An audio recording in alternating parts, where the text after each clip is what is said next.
ہر طرف خوف کا ماحول ہے، ہر طرف بے ایمانی کا ماحول ہے، ہر طرف خوشی کا ماحول ہے۔ ان جملوں میں ہم کہہ رہے ہیں کا ماحول ہے، اس کے لیے آپ کو یوز کرنا ہوگا انگلش میں it is the ambience of.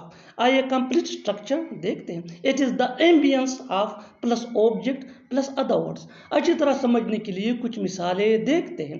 ہر طرف خوف کا ماحول ہے، it is the ambience of fear everywhere, it is the ambience of fear everywhere. ہر طرف بے ایمانی کا ماحول ہے، it is the ambience of dishonesty everywhere, it is the ambience of dishonesty everywhere. ہر طرف خوشی کا ماحول ہے، it is the ambience of happiness everywhere, it is the ambience of happiness everywhere. بالکل فارمولے کو ہم سٹیپ بائی سٹیپ فالو کر رہے ہیں۔ آپ بھی اس فارمولے کے بیس پہ سیکھ سکتے ہیں، بنا سکتے ہیں ایسے ہزاروں جملے انگریزی زبان میں آسانی سے that can be really helpful for you۔ اچھی طرح سمجھنے کے لیے ایک اور مثال دیکھتے ہیں۔ one more example for better understanding۔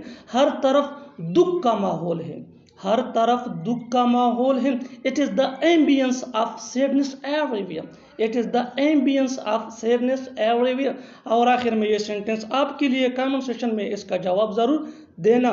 ہر طرف شادیوں کا ماحول ہے، ہر طرف شادیوں کا ماحول ہے۔ Subscribe to English PS for more advanced English sentence structure۔ Thanks man۔